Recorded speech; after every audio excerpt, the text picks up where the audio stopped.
certains artistes ont, eux, choisi de se produire gratuitement sur une scène que vous fréquentez, vous tous, tous les jours. Cette scène, c'est le métro, tout simplement. Et Juliette Fievet va venir nous en parler. Elle s'est interrogée sur la façon dont les artistes se produisaient dans le métro. Est-ce que c'était encadré ou pas? En tout cas, Juliette Fievet, sous vos applaudissements, va nous en parler dans quelques instants. Bonjour.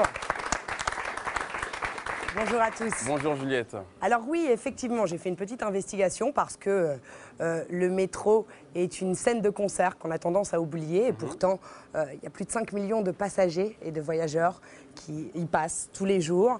On a l'habitude, alors soit de subir, comme vous le disiez tout à l'heure, parfois certains musiciens dans la rame de métro et parfois de découvrir de vrais talents. Il faut savoir que derrière tout ça, eh bien, il y a toute une organisation très très carrée qui existe depuis 15 ans et qu'il y a des castings qui se font 2 fois par an. Je suis allée à la rencontre de Antoine Nazo, qui est directeur artistique et directeur de casting de la RATP. Vous voulez dire que vous êtes parti passer le casting, c'est ça, Juliette? Un petit peu, je ne voulais pas le dire vraiment, mais je l'ai tenté quand même, vous allez voir tout de suite. On regarde.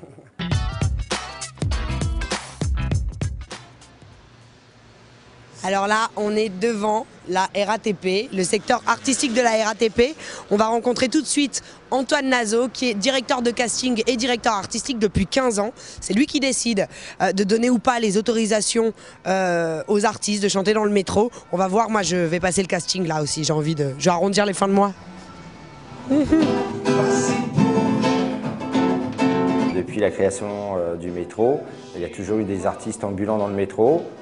Donc ils étaient présents, il suffisait juste un peu d'organiser toute cette population artistique. Et puis voilà, tout naturellement, la RATP, mais aussi les demandes des musiciens ont fait qu'on a créé cette cellule. C'est 2 castings par an, au printemps et à l'automne, environ 2000 castings. Les 300 sélectionnés sont munis d'un label, un label RATP, un badge, où ils peuvent se produire dans n'importe quel lieu, n'importe quelle station, à n'importe quelle heure. Les derniers artistes comme La Petite Brune, Zaz, qui ont éclaté, qu'on maintenant on entend régulièrement sur les radios, sur les ondes de radio, voilà, pour nous c'est une grande fierté. Ah ouais. Hein? Elle a passé le casting. Loin du cœur, je fais un pot pourri, et loin des yeux. J'ai passé le casting, j'ai déchiré. De nos villes, nos banlieues. Là, je pars à Bercy. Je vais faire Bercy aujourd'hui. Enfin, porte de Bercy.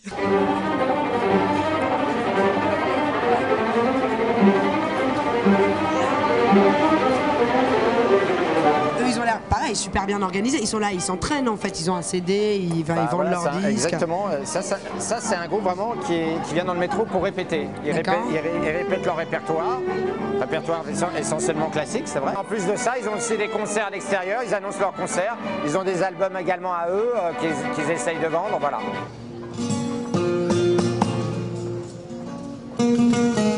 Ça fait combien de mois que vous jouez dans le métro? 3 mois, c'est ça? Plus en termes de mois, c'est en termes d'années. Ça fait quelques années qu'il renouvelle son accréditation. Oui. D'accord. C'est quelque chose qui est en moi, la musique, c'est toute ma vie. Hein.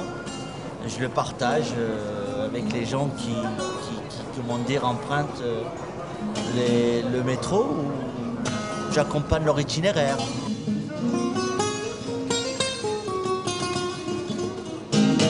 Tu me produis, moi? Alors je sais pas, faut que je réécoute. Ok. Mais bon, pourquoi pas. Ok, vas-y, j'y vais.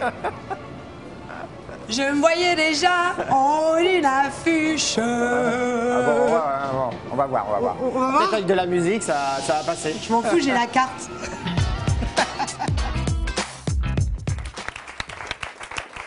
Juliette, en fait, on la donne à tout le monde en fait, la carte, si je comprends bien. Là c'est une spéciale, en plus si je peux vraiment me permettre de vous la montrer, voilà.